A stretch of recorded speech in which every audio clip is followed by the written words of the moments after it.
Flight. So Boeing 787 dream liner. So అది పడిపోవడం అనేది చాలా విషాదకరమైనటువంటి సంఘటన. ఎందుకంటే 230 మంది ప్యాసింజర్లు, అట్లనే క్రూ, అందులో పనిచేసే పైలట్లు ఇద్దరు, ప్లస్ 10 క్రూ మెంబర్స్, మొత్తం 242లో 230 ప్యాసింజర్లలో ఒక్క ప్యాసింజర్ బతికాడు. అంటే సో 229 ప్లస్ 12 మెంబర్స్, అంటే ఎంత ఏమంటారు 241 క్రూ మెంబర్స్, మొత్తం ఫ్లైట్లో ఉన్న వాళ్ళు 229 మంది ప్యాసింజర్లు చనిపోయారు.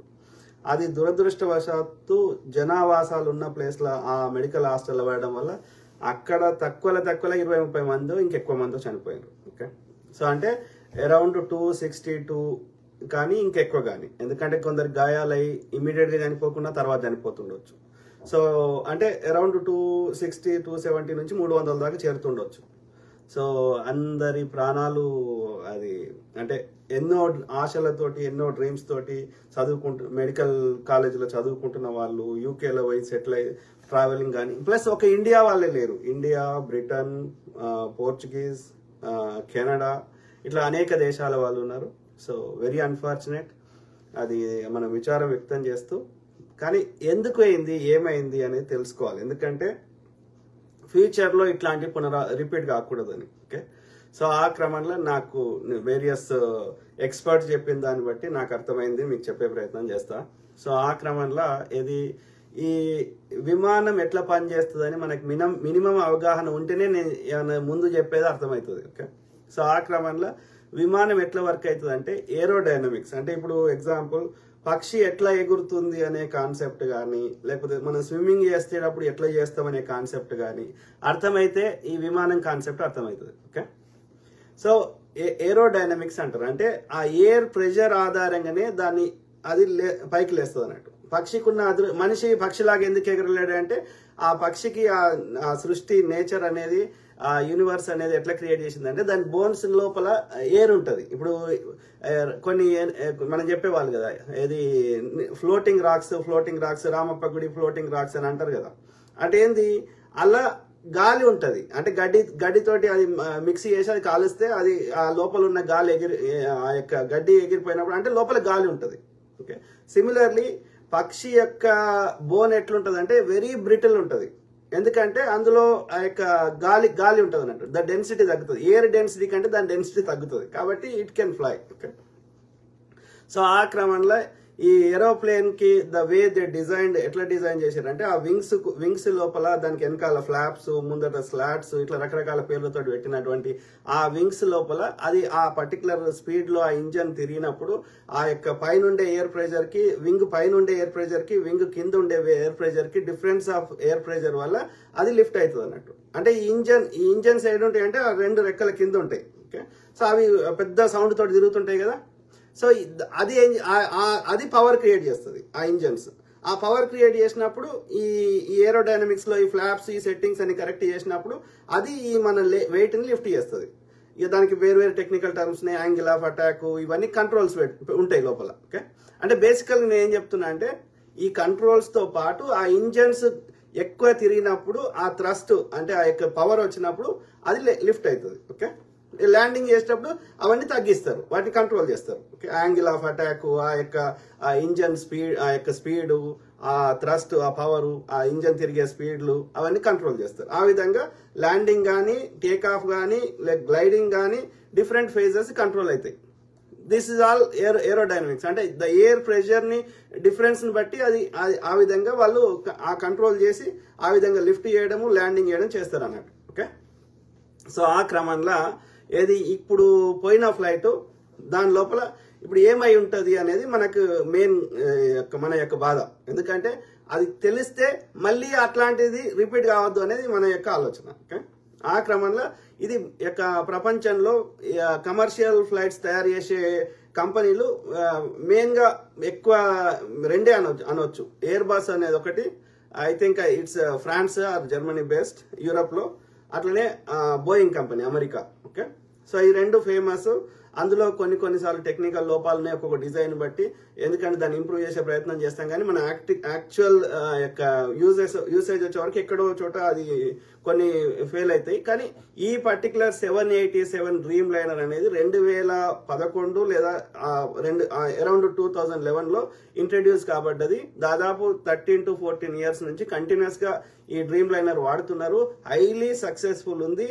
ఇప్పటి వరకు ఎలాంటి క్రాష్ ఎక్కడ జరగలేదు. సో అంటే అది ఇట్స్ ప్రూవెన్, ఇట్స్ రికార్డ్. కాబట్టి ఎక్స్పర్ట్స్ ఏమంటున్నారంటే ఆ ఇంజన్ లో లోపం ఉండి, విమానంలో లోపం ఉండే అవకాశం ఎట్టి పరిస్థితులలో ఈ డ్రీమ్ లైనర్ 787కి లేదు అనేది ఎక్స్పర్ట్ చెప్తున్న మాట. నేను కూడా పూర్తిగా అంగీకరిస్తా. It's not a technical failure. Okay. So రెండోది ఏంటంటే ఈ యొక్క ఏది ఇప్పుడు దాంట్లో అసలు సమస్యలే ఉంటే వాళ్ళు కాన్ఫిగరేషన్ చేసినప్పుడే కాన్ఫిగరేషన్ తప్పు చేస్తే, ఆ యొక్క సెట్టింగ్స్ తప్పు చేస్తే అది స్టార్టింగ్ లోనే నీకు వార్నింగ్ ఇస్తుంది ఇద్దరు పైలట్లకి. సో అది టేక్ ఆఫ్ అయ్యే అవకాశమే ఉండదంట, గాల్లో లేవదంట. ఓకే. సో అంటే కాన్ఫిగరేషన్ అన్ని కరెక్ట్ ఉన్నాయి అనేది వాళ్ళు చెప్తున్నమాట. సో కాబట్టి అది లేచిన తర్వాత ఈ బరువుని అంతా ఇంకా పైకి లేపాలంటే ఇంజన్స్ తిరగాలి గట్టిగా, ఇంకా ఎక్కువ స్పీడ్ లో తిరగాలి. సో ఆ ఇంజన్స్ మరి తిరిగినప్పుడు అది ఇంకా పైకి పోతుంది. మరి అయితే ఇప్పుడు వీళ్ళు ఇండియన్ ఏవియేషన్ వాళ్ళు కానీ కొందరు ఏమంటున్నారంటే ఆ ఇంజన్స్ ఎందుకు ఫెయిల్ అయ్యే అవకాశం ఉంది? దానికి పవర్ సప్లై వల్ల ఫెయిల్ అయ్యే అవకాశం ఉందా, లేకపోతే రెండు ఇంజన్లు ఉంటాయి. రెండు ఇంజన్లలో పక్షులు వచ్చేసి దాంట్లో అది ఇంజన్ తిరగకుండా వేసేస్తే అప్పుడు అది మంటలు వచ్చేసి రెండు ఇంజన్లు కాలిపోతాయి. ఆ విధంగా రెండు ఇంజన్లు ఫెయిల్ అయితే ఆ పక్షులు ఇంజన్లకు పోవడం వల్ల ఆ ఇంజన్లు పని చేయకపోతే, కానీ ఇక్కడ ఆ పక్షులు ఇంజన్లు కాలిపోయినట్టు లేదు, అంటే మొత్తం కింద పడడం కాలిపోయింది కానీ గాల్లో ఉన్నప్పుడు మంటలు రాలే ఇంజన్కి. సో ఆడ పక్షులు ఉన్న వాతావరణం కనిపించలేదు. వాతావరణంలో ఎలాంటి ఎయిర్ ప్రెషర్కి అయ్యే ఇబ్బందులు ఎక్కడ కనిపించలేదు. మధ్యాహ్నము యొక్క మంచి టెంపరేచర్ కరెక్ట్ ఉంది, ఎయిర్ కరెక్ట్ ఉంది, అన్ని కరెక్ట్ ఉన్నాయి. సో దాంట్లో ప్రాబ్లమ్స్ ఉంటే అది గాల్లోకే లేవకపోతుండే. కాబట్టి వాళ్ళు ఎక్స్పర్ట్ చెప్పేది, నేను ఆ వీడియో కూడా చూపెడతా, ఎక్స్పర్ట్ మాట్లాడింది. సో కాబట్టి ఆ ఇంజన్లలో ఎలాంటి లోపం లేదు అనేది. రెండోది ఫ్యూయల్ కంటామినేషన్, అంటే ఆ ఫ్యూయల్ ట్యాంక్ లో ఫ్యూయల్ ఎంత 1,25,000 లీటర్ల పెట్రోల్ నింపింది. ఓకే. సో అది కింద పడంగానే ఆ పెట్రోల్ ఏమైంది, మంట 1,20,000 లీటర్ల పెట్రోల్ ఒకటేసారి అంటిపెడితే ఏమవుతుంది? నేను చూసినాం కదా, అది అవుతుంది, బాంబు అవుతుంది. ఓకే. ఎక్స్ప్లోజన్ అవుతుంది ఒకటేసారి, అంత ఎక్స్ప్లోడ్ అయ్యే వరకు అది బాంబు అవుతుంది. కాబట్టి నష్టం ఎక్కువ జరుగుతుంది. సో అంత ఫ్యూయల్ కంటామినేషన్ ఉంటే అది ఇనీషియల్ గానే అసలు ఫ్యూయల్ పోయనియదంట, పోసినాక కూడా అది పైలట్ టెస్ట్ చేస్తారంట. ప్లస్ అది అది టేక్ ఆఫ్ అయ్యేటప్పుడే ఆ స్ప్లటరింగ్ సౌండ్ వచ్చి ఫ్యూయల్ కంటామినేషన్ ఉందని ఆ ఇంజన్లు టేక్ ఆఫ్ అయ్యాయంట. సో కాబట్టి ఫ్యూయల్ కంటామినేషన్ కూడా లేదు అనేది వాళ్ళు చెప్తున్నమాట. సో ఇవన్నీ ఫ్యాక్టర్స్ తీసేస్తే what the option left? So ఆ ఫ్లైట్ పోతుంటే దాని కింద ఈ యొక్క ల్యాండింగ్ గేర్ అంటారు, అంటే కిందికి దిగేటప్పుడు ఏం చేస్తారంటే ఆ యొక్క వీల్స్ ని కిందికి పెట్టి, సో ఆ యొక్క ఏవైతే ల్యాండింగ్ చేయాల్సినవి పెడితే కరెక్ట్గా ల్యాండ్ అవుతుంది అన్నట్టు. అది గాల్లోకి పైకి పోయినాక ఏం చేస్తారంటే ఆ ల్యాండింగ్ గేర్ ని అవన్నీ లోపలికి పోతాయి. మనం చూస్తాం కదా, కొంచెం ఎత్తుకు పోయినాక ఈ వీల్స్ అన్ని లోపలికి పోతాయి.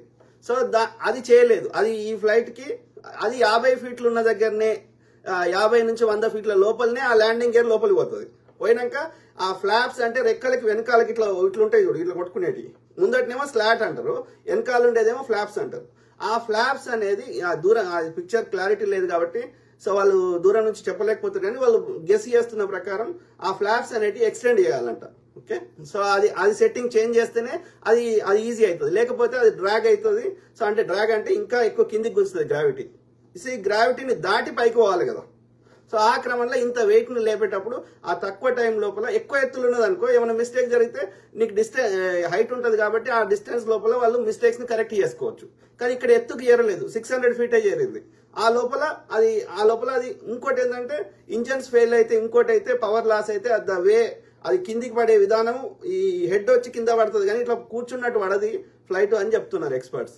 So overall so most probably ఏమై ఉంటుందని చాలా మంది ఎక్స్పర్ట్ చెప్పారు.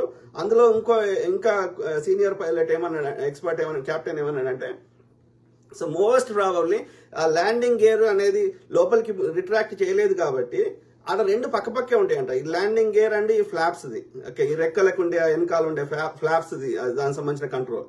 ఈ రెండిట్లో దీని బదులు ఆ కో పైలట్ చెప్తాడంట, ఇది ఇది ఇది కో పైలట్ అప్పు చేస్తాడంట. సో ఈయన ఏమనుకున్నాడు ఈ మెయిన్ పైలట్, సో అది చేశాడు అనుకొని he is giving more thrust, more power. అయినప్పటికీ డ్రాగ్ లేపుతలేదు, ఎందుకంటే ఆ ఫ్లాప్స్ కంట్రోల్ అనేది రాంగ్ అయిపోయింది అనేది ఆ ఎక్స్పర్ట్ చెప్తున్నాడు. సో మోస్ట్ ప్రాబబ్లీ అయి ఉంటుంది ఇది pilots miss coordination or pilot కావాలని చేయకపోవచ్చు, సో మిస్టేక్లు అయి ఉంటుంది అనేది ఒక వాదన. ఇంకో ఎక్స్పర్ట్ ఏంటంటే ఆ థ్రాటిల్ ఆ ఇంజన్స్ ఒక్కొక్కసారి ఫెయిల్ అవుతాయి అంటాడు. ఎందుకు ఫెయిల్ అవుతాయో నాకు తెలియదు. సో వాళ్ళు చదివినాక క్యాప్టెన్ చూపెడతా, లాస్ట్ లో మీ కామెంట్ చూద్దాం. సో ఏమంటున్నాడు ఈయన గ్రెగ్ హేమ్స్ అనేట ఆయన, I'm thinking at take off the flops were correct. అంటే అది ఫ్లాప్స్ ఇన్కరెక్ట్ ఉంటే అది గాల్లోకి లేవకపోతుండే, కాబట్టి అది గాల్లోకి లేచేటప్పుడు కరెక్టే ఉన్నాయి flaps. When the call was made gear up the co pilot pulled flaps in. The pilot thought gear and we are guessing. అంటే గేర్ ని పైకి అనే బదులు రిట్రాక్ట్ చేసే బదులు ఈ ఫ్లాప్స్ ని రాంగ్ కంట్రోల్ చేసిండు అనేది ఆ గ్రెగ్ హేమ్స్ అని చెప్తున్నాడు. Okay, slots were extended, flops appeared to be at 5 degree angle or possibly retracted, gear down. The rat అంటే అది యొక్క ఎమర్జెన్సీ కోసం వాడేది అన్నట్టు. అంటే ఇంజన్స్ ఫెయిల్ అయినాయి, ఏం చేయనప్పుడు ఆ యొక్క ఏమంటారు బ్యాటరీ పవర్ లాంటిది ఉంటుంది మెయిన్ కంట్రోల్ చేయడానికి. ఓకే, సో ఇంకోటి ఏంటంటే రెండు ఇంజన్లు ఒకటేసారి ఫెయిల్ అయ్యే అవకాశం ఉండదంట. ఓకే, ఒక్క ఇంజన్ తోటి అయినా మనం నడపచ్చు అంట. కాబట్టి రెండు ఇంజన్లు ఒకటేసారి ఎట్లా ఫెయిల్ అవుతాయి? ఏ బర్డ్స్ లేవు, ఎక్కడేం లేవు. అది ఢిల్లీ నుంచి అహ్మదాబాద్కి వచ్చింది. సో అలా టెక్నికల్ సమస్యలు ఉంటే అహ్మదాబాద్ కూడా రాకపోతుండే కదా, ఢిల్లీలోనే ఏదో అవుతుండే కదా. సో కాబట్టి so gear down, RAT deployed, really weird configuration అని ఆడమ్ అనే ఒక ఎక్స్పర్ట్ చెప్తున్నాడు. ఇంకో ఎక్స్పర్ట్ ఏమంటున్నా అంటే have continuous training around this to make us, ఆయన ఎక్స్పీరియన్స్ చెప్తున్నాడు. వాళ్ళకి పైలట్లకి ఎట్లా ట్రైనింగ్ ఇస్తారని, to make us aware of how human factors affect our job. At this point, it's anyone guess if this is a maintenance error, pilot error, system failure or multiple bird strikes. So మనం ఇంతకుముందు మాట్లాడినాం ఇవి system failure, multiple birds, ఇది pilot error, so maintenance error. So మిగతా మూడు అయితే okay అది గాల్లకే లేవకపోతుండే అనేది ఎక్స్పర్ట్ చెప్తున్నమాట. So most probably pilot error అయి ఉంటుంది, కావాలని చేయకపోయి ఉంటాడు, ఎందుకంటే ఆయన ప్రాణం ఆయన తీసుకుంటారు. So my guess right now is loss of lift, either due to flaps set improperly after takeoff of a reduction in thrust due to some reason. Okay, adhainda. As a captain of heavy transport category aircraft, I am familiar with cases where an auto throttle system rolls back both engines to idle thrust immediately after takeoff. అది నిజమైతే immediate గా ఆ engines యొక్క దాని of అయితే అంటే ప్రతి flight కావాలి కదా. So I believe in this. In several cases with heavy aircraft, this phenomenon has nearly resulted in impact with terrain. So if that is the case, every flight, okka flight kuda levadi. Okay, kabatti I don't believe in that. Okay. I am a former flight aircraft instructor with about 5,500 hours time. Your thoughts are same. My thoughts on what probably happened. That is PNF pulling the flaps instead of gear. అదే ఏమంటున్నాడు ఆ పైలట్లు ఏది flops pull చేశారు gear బదులని అంటున్నాడు. It had the classic symptoms of deep stall with all the drag that entails and way too low for chance of recovery. Rest in peace, RIP the victims. Okay, so in ఎవరు Kenneth రాడ్మెల్ అనేట అని చెప్తున్నాడు. ఇది నాకు correct make sense అనిపిస్తుంది. Okay, ఎందుకంటే ఆ gear పక్కపక్కే ఉంటాయి కాబట్టి అది రాంగ్, ఫ్లాప్స్ కరెక్ట్ సెట్ చేయలేదు. గేరు చేయకపోయినా ల్యాండింగ్కే ఎక్కువ అవసరం, కానీ దానివల్ల ఎక్కువ ఇంకా డ్రాగ్ కిందికి పుల్ చేస్తుంది కాబట్టి అది చేస్తే బెటర్. కానీ గేరు పుల్ చేయకుండా నువ్వు లేపొచ్చు, కానీ ఆ ఫ్లాప్స్ మాత్రం you have to set correctly అనేది ఇక్కడ మెయిన్ గా వీళ్ళు చెప్తున్నమాట. ఎందుకంటే that controls the aerodynamics. Okay, ఆ ప్రెషర్ అవన్నీ. So it had the classic symptoms of deep stall. ఇది డీప్ స్టాల్ అనేది ఏంటి అంటే, ఇప్పుడు ఆయన ఒక ఆయన బతికిండు కదా విశ్వాస్ కుమార్ అంటే ఆయన కూడా చెప్తున్నాడు ఏమైంది అని అడిగితే ఏం చెప్తున్నాడు, ఆయనకు తెలియదు కాబట్టి టెక్నికల్ డీటెయిల్స్ ఆయన చెప్పలేడు. ఆయనకి ఏమైంది, ఆయన ఎంత గుర్తు, అదృష్టం ఏంటంటే ఆయన ఒక్కడు బతకడం, అది మిరాకిల్. అందుకే అంటున్నా, సో మనం బతకాలనా సావాలనా అనేది నేచర్. ఇప్పుడు ఆయన అంతమంది చచ్చిపోయినప్పుడు, ఆయన 11A సీట్లో ఉన్నప్పుడు, ఆయన ముందట కూర్చున్న ఎక్స్ సీఎం ఆయన విజయ్ రూపాని చచ్చిపోయినప్పుడు, ఈయన వాళ్ళ తమ్ముడు చచ్చిపోయినప్పుడు, ఈయన ఒక్కడు ఎట్లా బతికేడు? So that is miracle. అది సృష్టికి వదిలేద్దాం, అది నేచర్కి వదిలేద్దాం.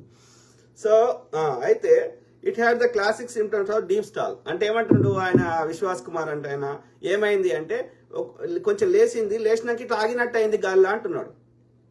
ఈయనేమంటున్నాడు డీప్ స్టాల్ అంటున్నాడు. అంటే ఏంది, గాల్లో ఆగినట్టు అయి తర్వాత కిందికి వచ్చింది అంటున్నాడు. అంటే అది పైకి ఇంకా పైకి లేపలేకపోయినాయి అంటే ఆ ఇంజన్స్ తిరుగుతున్నాయి. ఆయన ట్రై చేస్తా ఉన్నాడు, పైలట్ ఇంజన్ పవర్ ఇస్తా ఉన్నాడు, కానీ ఈ ఫ్లాప్స్ సెట్టింగ్ వల్ల అయి ఉంటుంది అనేది ఇక్కడ ఎక్స్పర్ట్ చెప్తున్నమాట. Okay, with all the drag that entails and the way too low for chance of recovery. ఎందుకంటే అది చాలా కిందికి ఉంది కాబట్టి, 600 feet ఉంది కాబట్టి, ఎత్తులో ఉందనుకో ఏదైనా తప్పు చేసినా కానీ వాళ్ళు మళ్ళీ కంట్రోల్ సెట్ చేస్తే మళ్ళీ ఇంకా పైకి కొంచెం కిందికి వచ్చినా కానీ మళ్ళీ పైకి లేపొచ్చు. కానీ ఇక్కడ ఆ పరిస్థితి లేదు, ఎందుకంటే భూమికి దగ్గర ఉంది, ఇంకా ఎత్తుకు పోలేదు. కాబట్టి అక్కడ ఈ పైలట్ మోస్ట్ ప్రాబబ్లీ ఈ రాంగ్ కంట్రోల్ వాడిండు అనేది ఈ ఎక్స్పర్ట్ల యొక్క అంచనా. ఓకే, ఆ క్రమంలో సో ఈసారి బాగా చెప్తున్నాను. చాలా మంది నేను చూసిన వీడియోలు, ఈ ఎస్పెషల్లీ ఎందుకంటే మన దేశంలో ఎక్స్పర్ట్స్ ఉన్నారు, కానీ మనకంటే కూడా ఇంకా అడ్వాన్స్గా ఒక ఇండిపెండెంట్గా థింక్ చేసే వాళ్ళు ఉన్నారు కాబట్టి ప్రపంచంలో. సో ఏవియేషన్ ఇండస్ట్రీ అనేది ఒక బిగ్ ఇండస్ట్రీ కాబట్టి, సో వాళ్ళ ఎక్స్పర్ట్లు చాలా మంది చూసిన వెస్టర్నర్స్, ఈ యొక్క పాశ్చాత్య దేశాలకు సంబంధించిన వారి, అందులో ఈసారి చెప్పింది మోస్ట్ అక్యురేట్గా అనిపించింది నాకు. సో నేను చూపెట్టి నేను ఎక్స్ప్లెనేషన్ ఇచ్చే ప్రయత్నం చేస్తాను. ఇది ఎందులో వచ్చింది, ఆయన ఓన్ ఛానల్లో వచ్చింది, చూద్దాం. ABC News లో వచ్చింది, but he put it in his own channel as well. చూద్దాం. And I just want to bring you some breaking news now. We're getting reports of a plane crash in India. An Air India flight taking off from Ahmedabad International Airport crashed shortly after takeoff. Well, today, by all accounts, is a very, very bitter day in the aviation. So, in a senior unnadu, you can see in age gaani, you can see, okay. Artham cheskune prayatnam cheddam. Really around the world, the tragic loss of life over in Ahmedabad, India, and I'm probably mangling that name, I'm sorry, but it was AI Air India Flight 171 shortly after takeoff, and I mean shortly after takeoff. 171 అనేది air India వాళ్ళు వాళ్ళకున్న ఫ్లైట్లకు ఇచ్చే నంబర్లు, కానీ the design Boeing చేసిన design దాని పేరు ఏంటంటే 787 dreamliner. Okay, it's a good flight అని every expert is saying. Okay, there is no chance of any kind of failures. It's running successfully across the world, not only in India, across the world. Lost all lift, and the airplane crashed into a neighborhood. Everybody is, except for one on board so far, that's the preliminary reports, has perished in that flight, and we don't know how many folks on the ground. And so we're very just upset about that here. It's not the sort of thing I want to talk about, but a lot of you have asked, what do I think happened? And so let me jump into this. I just got back from Athens. I've been flying all day, and we've been looking at videos. So he's not retired. He's still working as a pilot. Okay. He just came from Athens, and Greece nunchi ipude vachina ani cheptunadu. Several hours now. I've talked to a whole bunch of pilots today, and I asked them what they thought happened, and we've come up with basically three kind of categories of what we think happened. And so let me break down all three, because I think two are less likely than the third, and I'm going to show you some video here that is very telling, and it's telling. So, ఆయన పేరు ఏంది? Captain Steve. So much for what you see in the video, but what you don't see in the video. So let me explain all that as I unwrap all of this. So we've got an episode here where it's a Boeing 787, a very reliable airplane. This airplane has a great track record. This is, in fact, the first hull loss of a Boeing 787, and tragically so. And what I'm going to say here, understand, folks, is really early in this. We're going to be gathering information over the next few days. So ఇంకోటి చెప్పాలి, ఇది పూర్తి report, ఇది estimation, అంటే guess చేస్తున్నాడు ఎందుకంటే ఆయనకున్న అనుభవాన్ని బట్టి. కానీ పూర్తి వివరాలు తెలవాలంటే అందులో సంబంధించిన బ్లాక్ బాక్స్ కానీ ఇంకా వేరియస్ రిపోర్ట్స్ కానీ అన్ని రావాలి. దానికోసం మన యొక్క ఇండియన్ ఏవియేషన్ అధ్యక్షతన కానీ వాళ్ళు ఒక్కరే కాదు, ఎందుకంటే ఇది ఇంటర్నేషనల్ ఇష్యూ కాబట్టి దానికి సంబంధించిన ఏమంటారు ఇంజన్ తయారు చేసిన బోయింగ్ కానీ, దాని యొక్క కంట్రోల్స్ అవన్నీ సిస్టమ్ తయారు చేసిన జీఈ కానీ, అట్లనే అమెరికా సంబంధించిన ఏవియేషన్ స్టాండర్డ్స్ సంబంధించిన సెక్యూరిటీ సంబంధించిన సంస్థలు కానీ, యూకే కానీ, ఇంకా అనేక సంస్థలు కానీ, అందరి కొలాబరేషన్ తోటి, అందరి ఇన్వాల్వ్మెంట్ తోని రిపోర్ట్స్ రావాలి. కానీ ఫుల్ రిపోర్ట్ రావడానికి ఒక 1 year పడుతుందంట. సో ప్రిలిమినరీగా ఈ బ్లాక్ బాక్స్ ఏముంది ఇంకోటి రావడానికి ఒక 1 week 10 days పడుతుండొచ్చు అని చెప్తున్నారు. అంటే దాని ఫుల్ కారణం తెలవాలంటే 1 year ఆగాలని అర్థం. I've got some theories based on the early findings here, but rest assured, as more information unfolds, maybe the black box information comes out, we will make additions and deletions and corrections to anything that I say here. But the 3 main theories revolve around the loss of lift of this airplane. So I fly the Boeing 777. It's a very similar airframe to the Boeing 787. If anything, the Boeing 787 is even more capable than the 777. ఆయన ఏమంటున్నాడంటే ఈయన 777 అనే flight నడుపుతున్నాడు ఈ sir Steve, కానీ 787 అనేది better than 777 అంట. See in this first video that I'm going to show you is the airplane already in flight. And then it gets into trouble, and then it kind of flattens out, the nose comes up, the bottom drops out, the back of the airplane drops out, and it just kind of pancakes into the ground. So let's take a look at the video, and then I'm going to come back and talk about what we see and what we don't see.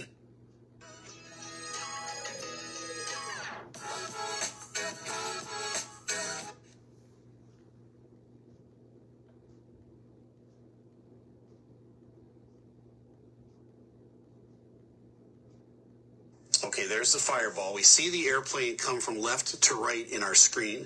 And the first thing we notice is that it's kind of flat at first, and the nose kind of rounds out. Now, it's difficult. I've heard a lot of people talking about the flaps on the airplane. It's impossible from that distance to tell whether the flaps are out or whether the flaps are up. And more importantly, at that gross weight for a 787, they would most likely be taking off with flaps 5. So what does that mean? It means the leading edge devices on the front part of the wing, the part that you don't see, would be fully out, and then 5 degrees of flap in the back. But from this distance, it's hard to say whether that 5 degrees is out. And honestly, you'd have to be pretty close to the airplane to tell if there was any flaps out at all. But this airplane does show characteristics of an airplane that doesn't have any flaps, which is really perplexing. It's a head scratcher for sure. So let me go back and rewind this video and take a look at what we see. And I'm going to stop it here as the airplane comes into the frame. The airplane looks to be kind of normal, but what we do know is this: the landing gear is still down. Now this airplane is ఇదొకటి ఆయన ఏమంటున్నాడంటే ఈ landing gear అంటే కింద ఉన్నాయి చూడు నల్లగా.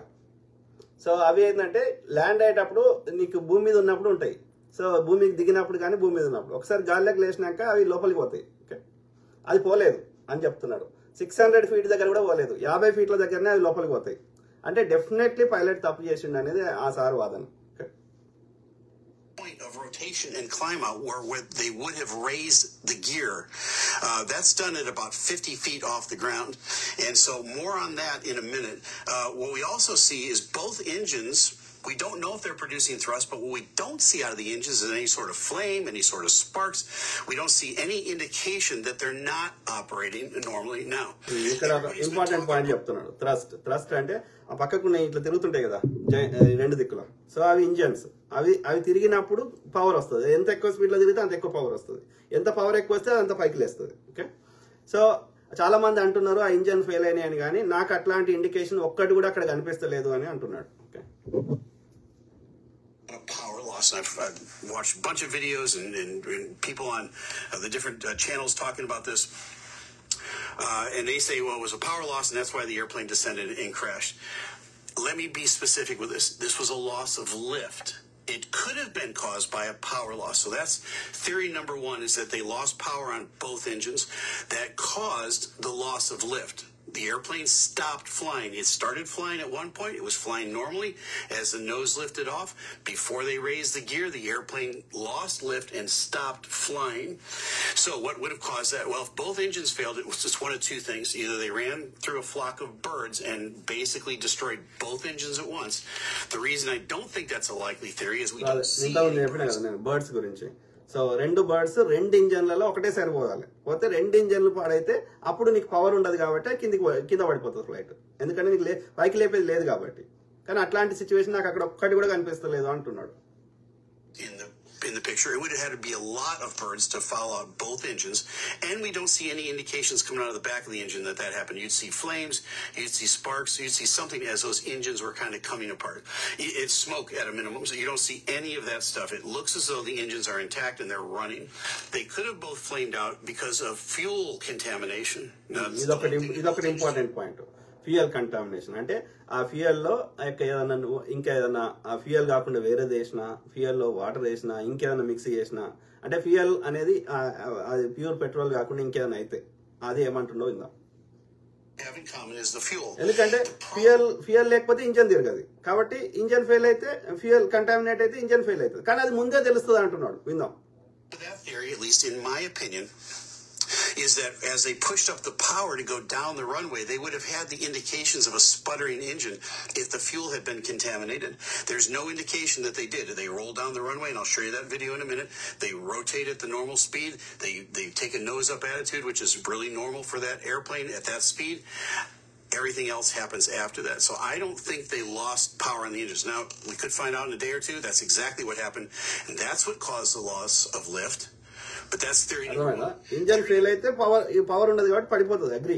కానీ అట్లాంటిది ఫ్యూయల్ కంటామినేట్ అయితే అది స్టార్టింగ్ లోనే రన్వే మీద ఉన్నప్పుడే మనకు తెలిసేది ఫ్యూయల్ కంటామినేట్ అయినట్టు. ఎందుకంటే ఇంజన్ సరిగ్గా మండవు, అది డిఫరెంట్ సౌండ్ వస్తుంది. సో అట్లాంటిది జరగలేదు అని అనుకుంటున్నా అని అంటున్నాడు. Number two is that they took off without the flaps out. They took up with flaps up. The problem with that, and it would be indicative of the way the airplane kind of wallowed into the air and then came back down.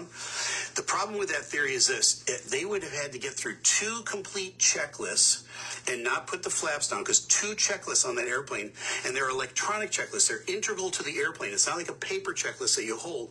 So the airplane literally will not let you taxi out and take off without the flaps deployed properly for that weight and that airport that you're at. All that stuff is determined ahead of time. So they would have had to manually override both of those checklists, then for some unexplained reason take the runway.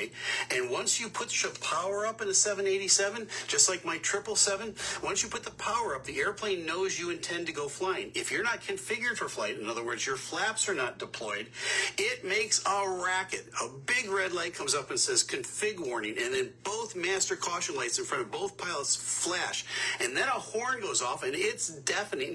It's inconceivable that they would have continued on with that takeoff roll with a configuration warning in front of them just to rotate and then flounder into the community off the end of the runway. So is it possible that was what happened? It is possible. Same as with the power loss. Anything is possible. So, here. We don't have all the ఏమంటున్నంటే starting లోనే నేను మధ్యలోకి గాల్లోకి వెళ్ళేసినాక కాదు, starting లోనే ఏదైనా configuration తప్పు ఉంటే, కొంతమంది అంటున్నారా ఫ్లాప్స్ కరెక్ట్ సెట్ చేయలేదని. అట్లా అయితే అది కాన్ఫిగరేషన్ లో ఆ యొక్క ముందే ఇండికేటర్ వచ్చేసి అది చాలా ఏమంటారు అది ముందుకు పోనీయకపోతుండే. సో వాళ్ళకి తెలిసేది, కానీ అట్లాంటిది స్టార్టింగ్ లో రాలేదు. అది టేక్ ఆఫ్ నార్మల్ గా అయింది. So flight the way it's flying normal ఉంది కాబట్టి సో కాన్ఫిగరేషన్ లో కూడా ఎక్కడ స్టార్టింగ్ లో తప్పు చేయలేదు అని సార్ వాదన. అంటే గాల్లోకి లేచినాక సమ్ మిస్టేక్ హ్యాపెండ్ అనేది లాస్ట్ లో చెప్తాడు. Here's what I think happened, and let's take a look now at this other video. I want to show you the closed caption video of the airplane on the takeoff roll. I'm going to run the whole thing. We're going to bring it back, and I'm going to show you in detail what Don't waste your time trying to analyze the stock market. That's what VectorVest is for. Like your think happened. ఇది runway మీద ఉన్నట్టు real video. Right here, beyond that little shack that's in between us and the airplane, we see the airplane begin to lift up off of the runway. Everything up to this point looks completely normal. There's no fire or sparks or anything coming out of the engines. We can't tell from this distance whether those leading edge slats, those flaps in the front, are out or not. And we really can't tell whether those 5-degree flaps in the back are out. Let's assume for a minute they are. Because, why? Because the pilots would have had to overcome those flashing lights in their face and those deafening horns going off in the cockpit for some explained reason to keep on going. So they get to a normal rotate spot. They come up, and the airplane naturally comes up to about 2.5 degrees as the main mounts come up off the ground. That's when in the back of the airplane you feel like a slight nose up, and then at that point the pilot, and let me run this a little bit farther. See that 2.5 degrees right there? That's 2.5 degrees. They're off the ground. Right at this point, the pilot not flying, let's call him the co-pilot for a minute. The co-pilot is going to say to the pilot flying, positive rate. That means that the main mounts are off the ground and the airplane is climbing normally. Once the co-pilot says positive rate, the pilot then at the controls says gear up. At that point, the other pilot reaches up, raises the landing gear, and gets those great big drag devices now called the landing gear up into the airplane to make the airplane more aerodynamic, make it more slick. The flaps are still out. The airplane then rotates up to about 10 to 12.5 degrees up, and that's when in the back you feel it's like, wow, are we a rocket ship? We're going straight up. The airplane has plenty of lift over the wings, has plenty of thrust going on, and now those big landing gear, the drag devices now have been brought up into the airplane, and man, it takes off like a rocket. That part never happens. Right here, as we're looking at this airplane, the gear should be coming up into the airplane. It never does. Let me play it a little bit longer, and then I'm going to tell you why I think it didn't. Right there is a point where the pilot fly would normally bring the airplane up to about 12 degrees nose up. The gear should be almost completely up into the airplane at this point. It hasn't budged an inch. You're going to see on a 787, the ends of the wings start to bend a little bit. They usually bend a lot more than this airplane. Why? Because as the airplane's picking up speed and it's picking up lift over those wings, those composite wings really bend. That is an indication, a visual indication, they're really getting a lot of lift. This 787 is not getting a lot of lift right now, but nothing's going on with the engines as far as I can see. Now, let me continue this. Lift వస్తలేదు కానీ engines కి ఏం సమస్య ఉన్నట్టు కనిపిస్తలేదు అంటున్నాడు. At this point, watch the nose. It starts to go over right there. It starts to come back over. Why is it doing that? Here's what I think happened. And again, folks, this is just my opinion. This is a theory, one theory among many. Any of the others I could have shared with you up to this point could be absolutely right. But why do I think this one is more likely than the other two? Here's why. I think the pilot flying said to the co-pilot, gear up at the appropriate time. I think the co-pilot grabbed the flap handle and raised the flaps instead of the gear. If that happened, and this is a big if that happened, this explains a lot of why this airplane stopped flying. అర్థమైందా ఏమన్నాడు? So ఆ gear నేను starting చెప్పిన కదా, gear బదులు ఆ flops wrong కంట్రోల్ని చేసేయండి అని చెప్పి. ఓకే, గేర్ని లోపలికి అనమని కో-పైలట్ చెప్తే he did the other one. Why the lift over the wings died. Because at that point now, the flaps are retracting. All that extra lift you're producing in the wings goes away. You're already slow. You already got the power pushed up all the way. This airplane's as heavy as it's ever going to be in this flight. And you still got those great big landing gear out there producing all sorts of drag. This is a bad combination at this point. You see the nose now start to come ఎందుకంటే గాల్లోకి ఎత్తులు లేచినాక ఇట్లాంటివన్నీ cover చేయొచ్చు mistakes ని, కానీ ఇంకా ground మీద ఉన్నప్పుడు ఇంకా గ్రావిటీ ఎక్కువ ఉంటుంది కాబట్టి ఇంకా ఆ పుల్ చేసేది అంత వెయిట్ ని. సో అది ఈ స్టేజ్ లో ఏ మిస్టేక్ అయినా it could lead to disaster. The nose come over because the airplane is trying to create as much lift as it can over those wings, and if the flaps are coming up, it's going to nose over to get even more airflow over those wings. That's going to be a very, very uncomfortable feeling for the pilot at the controls. Why? Because he's losing airspeed and he's going to begin to lose altitude now. Remember, he ఎందుకంటే thinks ఆ that flops ఆ వీటి వల్ల ఆ wing పైన ఉండే pressure తగ్గిస్తుందంట. Okay, so కింద ఉండే ప్రెషర్ పెరుగుతుందంట, అప్పుడు దెన్ స్టార్ట్ లిఫ్టింగ్ అంట. ఓకే, అర్థమైందా? ఇప్పుడు రెక్కలు కొట్టినప్పుడు అది కొట్టినప్పుడు ఏమవుతుందంటే పైన ఉండే ఎయిర్ ప్రెషర్ కింద ఉండే ఎయిర్ ప్రెషర్ డిఫరెన్స్ ఉన్నప్పుడు అది పైకి లేపుతుంది ఆ ఎయిర్. ఓకే, సో అది concept. up. He might not know that the flaps came up. He just sees a motion over next to him, and he's looking outside going, wait, what's going on? It's all very confusing, and it all happens in a split second. Let's watch.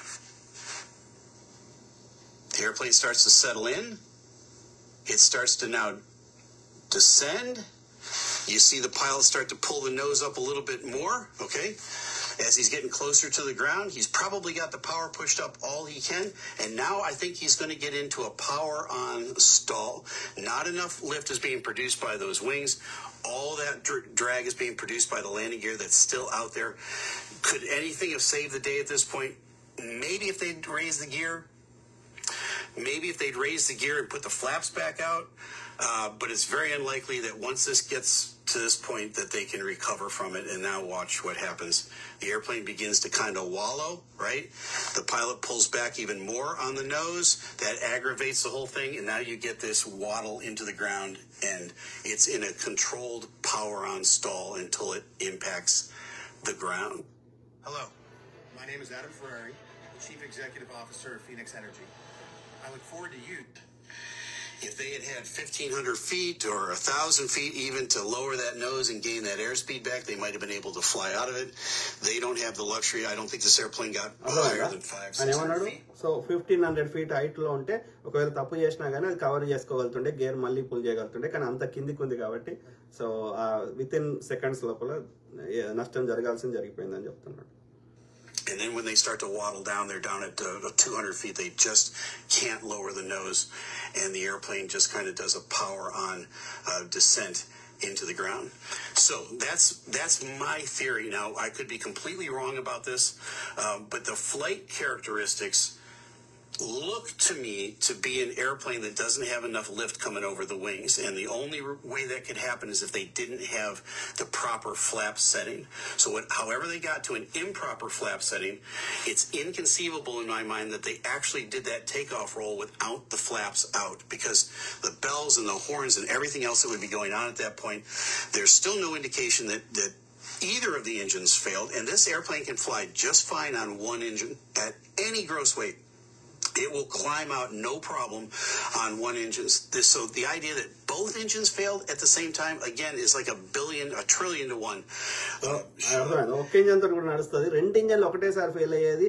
Even technical failure అయినా అది general గా జరగదు అని చెప్తున్నాడు.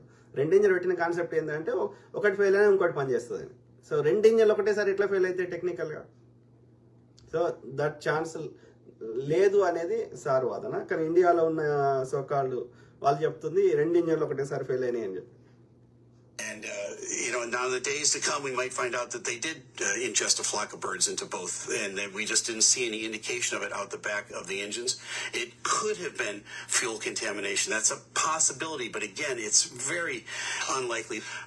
A loss of power is not the same as a loss of lift.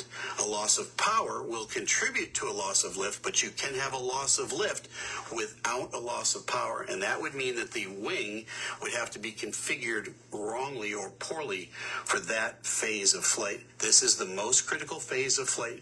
You're the heaviest you're ever going to be. You're the slowest you're ever going to be. And you have all your power up within about 10% of your power. You could push a little bit more up, but you don't have a lot of reserve power. All of those things are working against you. And if you leave that big old landing gear out there, man, it really starts to cause a drag effect that's going to cause the airspeed to bleed off. It's going to force that nose to come over. You're going to start to lose altitude quickly. The only thing the pilot can do as he sees the ground coming up is pull back on that nose. And my friends, it's very sad. I feel so sorry for these pilots. I think they tried valiantly to save this airplane, but this may have been simply a tragic mistake. Now, I hope that it wasn't.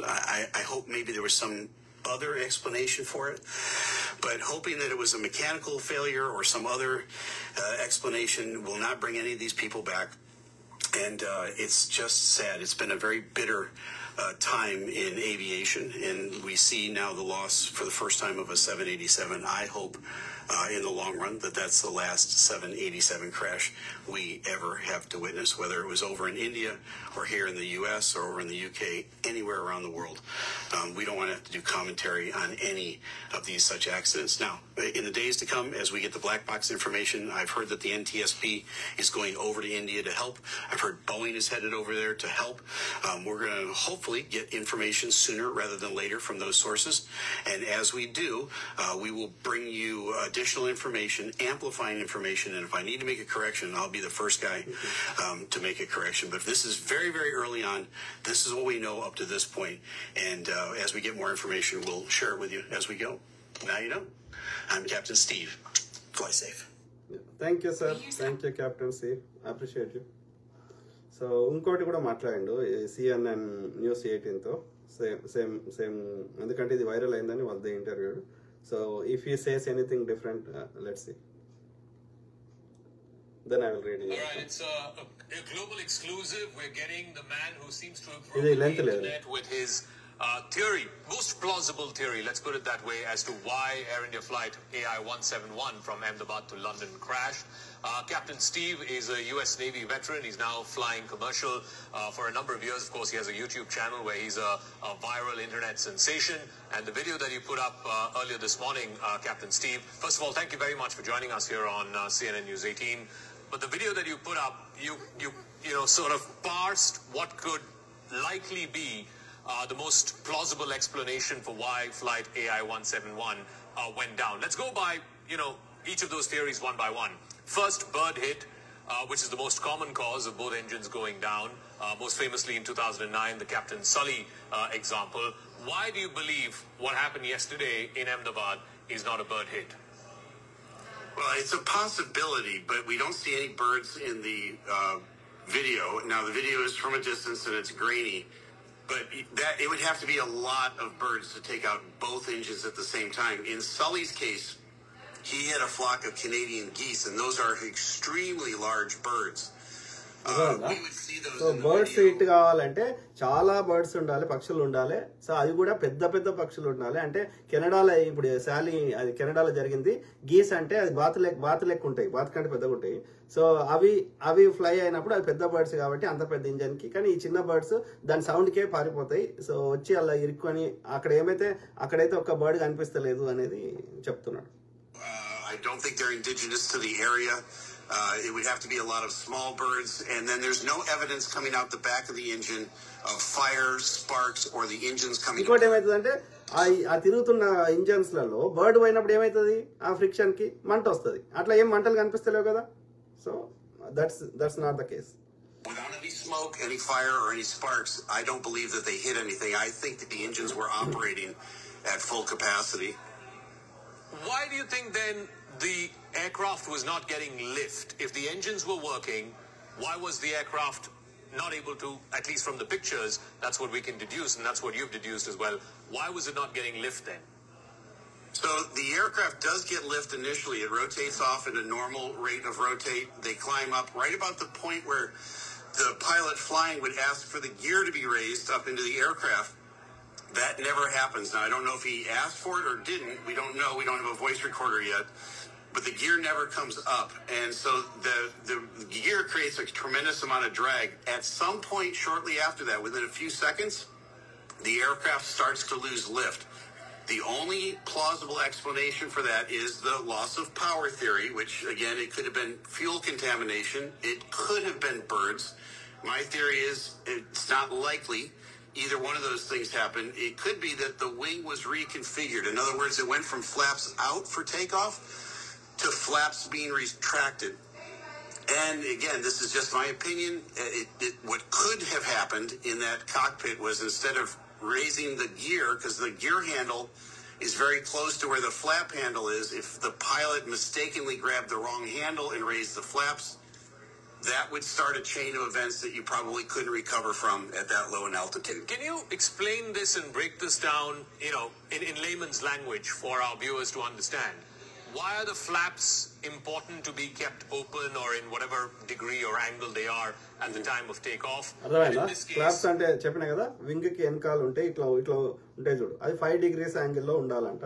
So if that didn't happen, you're saying that could be one of the reasons why the aircraft didn't get lift, and after about 600 odd feet, it started descending down. Why is that important? If you could explain that in layman terms. Yeah, certainly. In order to take off, the airplane is slow. It's as slow as it's ever going to be when it's taking off. It's as heavy as it's ever going to be. And all your power is up and forward. So you don't have any spare power to add if you get into a bad situation. అర్థమైందా? it's so full lift కావాలంటే gravity అంటే భూమికి ఉండే గురుత్వాకర్షణ శక్తికి against గా అంతమంది wait, అన్ని బ్యాగులు, అంత అంటే ఎన్ని టన్స్ అది, ఓకే. సో అంత ఇంక్లూడింగ్ ఫ్లైట్ వెయిట్, సో అదంతా లిఫ్ట్ చేయాలి అగేన్స్ట్ ద గ్రావిటీ. సో అది చాలా ఏమంటారు స్లో స్పీడ్ లో ఉంటుంది, ఓకే. స్పీడ్ ఎక్కువ ఉంటే అది అది నీకు ఏమంటారు ఎనర్జీ, ఎక్కువ ఎనర్జీ వస్తుంది. సో స్లో స్పీడ్ లో అంత వెయిట్ ని లిఫ్ట్ చేసేటప్పుడు ఈ సెట్టింగ్స్. ఇంకోటి ఏంటంటే అడిషనల్ పవర్ లేదు నీ దగ్గర, ఓకే. నీకు you are using full power. నీకు ఆ యొక్క ఇంజన్స్ తిరగడం అవన్నీ ఫుల్ కెపాసిటీ తిరిగినప్పుడే అంత వెయిట్ ని లిఫ్ట్ చేయగలుగుతావు అగేన్స్ట్ ద గ్రావిటీ. సో అన్నప్పుడు నీకు అడిషనల్ పవర్ ఇంకా లేదు ఇక లిఫ్ట్ ఇంకా యూజ్ చేయడానికి, ఓకే. సో అన్నప్పుడు ఏ సెట్టింగ్ అయినా నీకు చాలా క్రిటికల్ ప్లే చేస్తుంది అనేది చెప్తున్నమాట. the most critical phase of flight. And so we change the shape of the wing from front to back. There's something called slats at the front of the wing that come down, and then there's flaps at the back of the wing that come out, and that change in the shape of the wing creates much more lift. It also creates more drag, but we overcome that with power. Now, when you raise the gear, you get rid of a tremendous amount of drag by putting those landing gear back up into the airplane. The flaps are creating that extra lift over the wing. As you climb out, when you're in the back of a jet, you feel it do that steep takeoff. You think you're on a rocket. That's because the flaps are out and the gear has come up into the aircraft. Then at the appropriate speed, and that's the key word, the appropriate speed, you begin to retract the flaps and change the shape of the wing back to a more aerodynamic shape so that you can speed up and accelerate. You don't want those flaps out for the entire flight. They're just there for takeoff and landing. But if they're retracted prematurely, it diminishes or takes away the lift potential of that wing at a time when the gear is down, and that's a bad combination. The gear is very heavy and causing drag, and the wing is changing shape at 200 or 300 feet when it should be based on speed up at 2,000 or 3,000 feet, if that makes sense. I hope that makes sense. Yeah. Also about the landing gear. There are people, on social media who've said that if the pilot realized that he's not getting lift and he has to make an emergency landing, then it's better the gear is out rather than in. How would you see that? Well, if he had runway in front of him and he wanted to make an emergency landing on that runway, yeah, you would want the gear to be down. I don't think the gear was ever raised, and that's the issue. At the point where the flight path is normal, where they rotate off the ground, and they're climbing out at a normal climb angle, that's when the pilot would ask for the gear up. The gear doesn't budge. The gear handle never got touched. So అక్కడ gear కొందరు ఏమంటారంటే ఆయన landing చేయడానికి gear కిందికి అన్నాడేమో అంటే, అసలు మొత్తం మీరు చూడండి ఆ టేక్ ఆఫ్ నుంచి అసలు ఎప్పుడు కూడా ఆయన 50 feet దగ్గర చేయాలి. 650 feet వచ్చినా కానీ ఈ నెవర్ డిడ్, అంటే ఆయన ఎప్పుడు ఆ గేర్ ని ఆ యొక్క చుట్టూ కింద ఉన్న వీల్స్ అవన్నీ లోపలికి అనలేదు. సో కాబట్టి మీరు చెప్తుంది రాంగ్ అంటున్నాడు. About 600 feet, that's well beyond when the gear would be raised. Normally in my airplane at about 50 to 100 feet, I ask for the gear up. The gear would be almost all the way up by 600 feet. The gear stays out the whole time. That's why, again, we're not going to know until they get the black box information and they know for sure what the conversation was between the two pilots, whether the other pilot mistakenly grabbed the flap handle instead of the gear handle. If he did that, it would explain the flight profile after they rotate, where the airplane kind of wallows and then it just doesn't achieve flight. The nose comes up and then it pancakes off the end of the runway. So that explains a lot. It's a theory, but I don't think they lost power, and it's just a tragedy. It's so sad. If indeed this is, and like I said, right at the top, this is the most plausible explanation that the co-pilot mistakenly moved the flap handle as opposed to the gear handle. Did they have enough time to react and correct that? Well, so you got to put yourself in the position of the pilot's flying or the pilot flying. He has just asked for the gear up. So what would you think? You think if you see somebody next to you move towards a handle, you think they've raised the flat or they've raised the gear. If they mistakenly grab the other handle, it's going to take a second or two to process all of that. He's looking out and seeing his airspeed now decreasing, his altitude now decreasing. Naturally, you're going to want to pull up on the nose or put more power on the airplane. All the whole time assuming that the gear is on its way up. It wasn't. And so in the 5 to 10 seconds it takes to sort all that out and correct it, that airplane's already pancaking into the ground. This whole event takes place in less than, was it about 30 seconds? Yeah. And finally, the final theory, which is that a fuel... So గాలిలో కొంచెం ఎక్కువ లేచి ఉంటే ఈ mistakes correction చేయగలుగుతుండే, అంటే ఎట్లన్నా manage చేసి దాన్ని సేఫ్ ల్యాండింగ్ చేయగలుగుతుండే ఒకవేళ మిస్టేక్స్ ఉన్నా కానీ ఇంకా పైకి లేచి ఉంటే. ఓకే, అది ఎక్కువ పైకి లేవకముందే అది. There's been one example in the past. I think it was a British Airways plane. It was certainly over the UK, where they found fuel contamination leading to both engines seizing, and thereby the flight crashed. You don't buy that theory either. Well, I think they would have known the fuel was contaminated when they were driving down the runway. When they pushed the power up, they would get some indication the engines would begin to sputter or stall.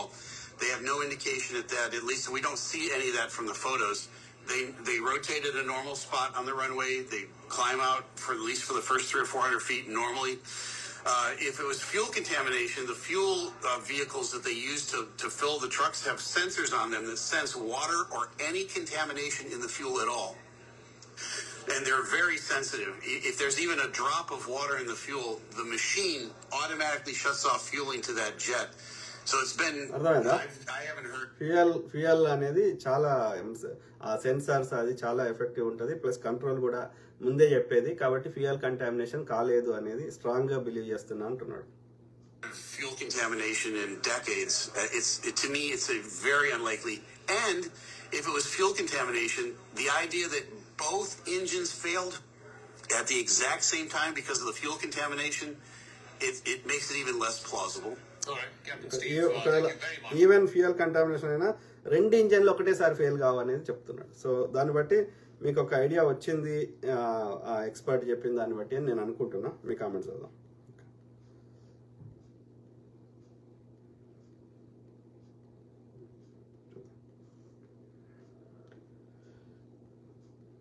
ఏమంటున్నారు? Rajender Reddy Singasani, Adani group maintenance చేస్తున్నారు కానీ ఒక్క news ఛానల్లో చెప్పారు అదానీ అన్ని airports control తీసుకున్నాడు. అంటే airport control అంటే ఏమంటారు, దాని మెయింటెనెన్స్ సంబంధించింది కానీ ఇక డే టు డే ఆ ఫ్లైట్లో ఫ్లైట్ ఎవరు నడుపుతున్నారు, లేకపోతే ఆ ఫ్లైట్ మెయింటెనెన్స్, దానికి అదానికి ఓన్లీ ఎయిర్పోర్ట్కి సంబంధం కానీ ఫ్లైట్కి సంబంధం లేదు అదానికి, నాకు తెలిసిన వరకు. యసీం షేక్, హాయ్ అన్నగారు, hi brother, hi to all my friends. దేశద్రోహం అన్న మోడీ కుట్ర, I don't think so brother, I don't think. ఈ విషయాల్లో కాదు, కాశ్మీర్ మిగతా విషయాల్లో ఒప్పుకుంటా కానీ కాశ్మీర్ అవి పహల్గాము ఇంకోటి కానీ ఐ డోంట్ థింక్ ఈ విషయంలో కాదనుకుంటున్నా. ఆడ చేయడానికి ఒక గుడ్ రీజన్ కూడా లేదు కాబట్టి I don't think so. It was a pilot mistake అని నేను అనుకుంటున్నా. దేశద్రోహం, కాశ్మీర్ దాడి చేయించింది అవి మిగతా ఒప్పుకుంటా, పొలిటికల్ అదంతా ఒప్పుకుంటా.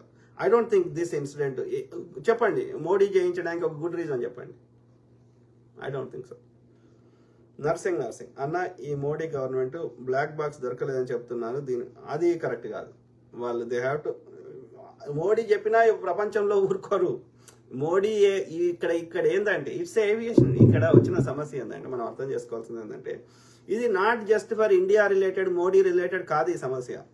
ఇక్కడ ఏది జరిగినా ప్రపంచం అంతా ఏవియేషన్ ఇండస్ట్రీకి మొత్తం ఏమంటారు విమాన ఇండస్ట్రీకే అది ఏమంటారు పెద్ద, అంటే మోడీ తన ఇష్టం ఉన్నట్టు చేయడానికి లేదు. ఇక్కడ బ్రిటన్, ఇక్కడ అది పోయే ఫ్లైట్ బ్రిటన్ పోతున్నది. సో బ్రిటన్ పౌరులు ఉన్నారు, ఇంకో దేశ పౌరులు ఉన్నారు, కెనడా పౌరుడు ఉన్నాడు, పోర్చుగీస్ పౌరుడు ఉన్నాడు. దాంతోపాటు ఇది ఒకవేళ నిజంగా అందులో ఏదైనా లోపం ఉంటే అది తయారు చేసిన బోయింగ్ కంపెనీకి చెడ్డ పేరు వస్తుంది. ఆల్రెడీ బోయింగ్ స్టాక్ 5% అయితే పడిపోయింది నిన్న. సో అట్లనే దాని కంట్రోల్ తయారు చేసిన జీఈ ఉంటుంది.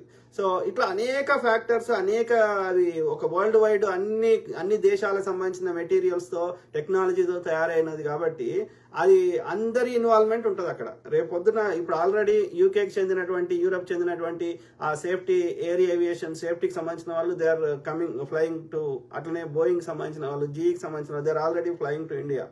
సేమ్ థింగ్ విత్ ఎన్టీఎస్పీ, ఆ యొక్క అమెరికాకు సంబంధించినటువంటి ఇది సెక్యూరిటీ సంబంధించింది. So they are already, so మోడీకి నచ్చినా నచ్చకపోయినా they have to follow the international laws and rules. So I don't think Modi can do anything here. Modi involvement ఒకటే మోడీ చేయగలిగింది ఏంటంటే ఆ క్షతగాత్రులకి సరైన బెనిఫిట్స్ ఇచ్చి వాళ్ళ కుటుంబ సభ్యులకి ఆ యొక్క ఏమైనా దొరికితే అప్పచెప్పి, ఓకే, ఆ యొక్క ఇంకా ఎవరైనా ట్రీట్మెంట్ ఉంటే వాళ్ళకి సరిగ్గా చేసి ఆ యొక్క డిబ్రీని సరిగ్గా తొలగించి మళ్ళీ అన్ని రీకన్స్ట్రక్ట్ చేసి అంత నార్మల్ చేయడానికి, వాళ్ళకి ఆర్థికంగా సహాయం చేయడానికి ఆ బాధితులకి అట్లాంటివి ఏమైనా చేయగలుగుతాడు. కానీ ఈ ఎయిర్ ఏవియేషన్ ఇండస్ట్రీ సంబంధించి అందులో మోడీ ఇన్వాల్వ్మెంట్ చేసి పీకేదేం లేదు, ఎందుకంటే ఇట్స్ బియాండ్ హిస్ కంట్రోల్. అది లేదు, అన్ని వాస్తవాలు బయటకు వస్తాయి, కొంచెం టైం పడుతుండొచ్చు కానీ వస్తాయి. అది రాకుండా మనం ఊరుకున్నా ప్రపంచం ఊరుకోదు. ఓకే, సో శంకర్ గౌడ్ ఉత్కమ్ రాజన్న, నువ్వు super, thank you to all my brothers, sisters, friends, everyone. Okay, ఏమంటున్నారు కరుణ.